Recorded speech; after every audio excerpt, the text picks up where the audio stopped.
Hello stranger, I'm going to show you how to install the model expansion packs inside your Fantom O keyboard.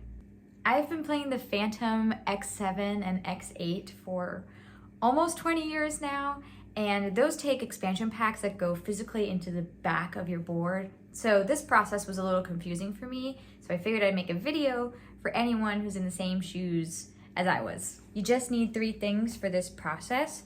Obviously, your Fantom O, your laptop, and a USB stick.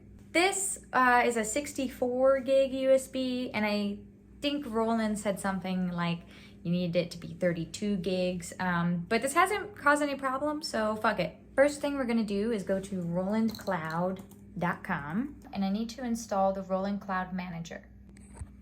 Okay, so this is what it looks like when it's on your computer. Now I'm going to go to Hardware Instruments, and I'm going to click Synthesizers. Find my Fantom, which is the Fantom O series.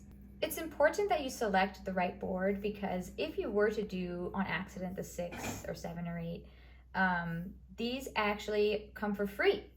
So we are unlucky people, and we have to purchase these expansion packs for about $150 a piece.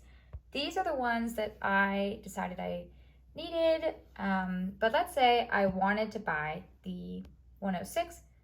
All you have to do is click on this shopping cart, and it takes you up here in the corner of the browser. So once you're in this portal, you just put your information in, and you will receive a confirmation email, and just refresh your Roland Cloud program.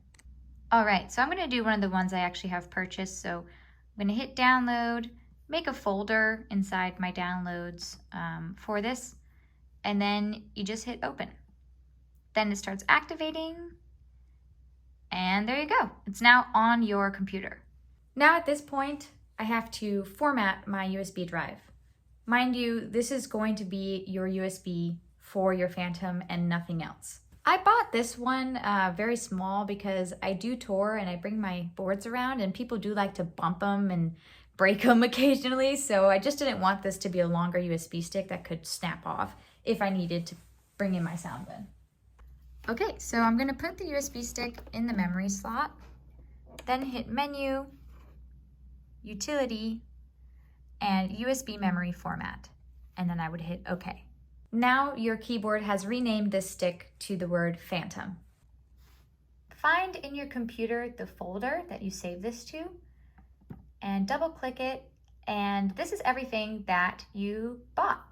So it comes with a README that doesn't do jack shit, to be honest. It also comes with a list of all the sounds, and I really do appreciate that. A cute little PNG, and most importantly, your exe file. So I'm going to copy this file and click on Fantom. Make sure you paste it in the root directory of your USB stick. So I didn't put it inside these folders, I pasted these directly into this empty space. All right, so my keyboard is off, and I'm gonna put the stick inside the memory slot, and I'm gonna hold tempo down and then press on. It's important that you hit tempo first, because if you don't, it doesn't work. All right, so this is what our keyboard looks like. Down here, these 3 expansion packs, Roland actually gives them to you, but these 3 are model packs that we are going to install. To install, I'm gonna use the E6 knob, and I'm gonna click whichever one I'm ready to do, and then you would hit OK.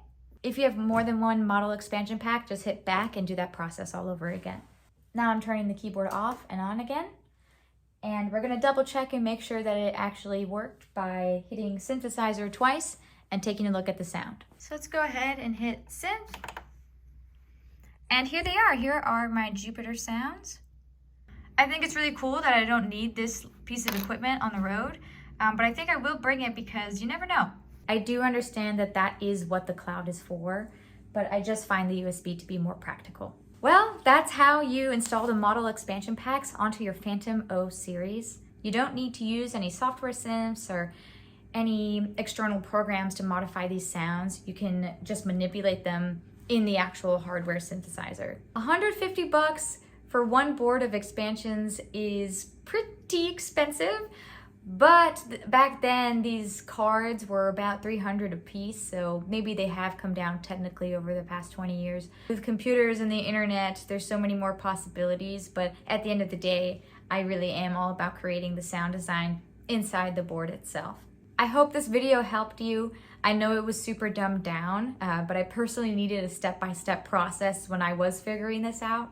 I am really looking forward to seeing how these sounds compare to their analog parents.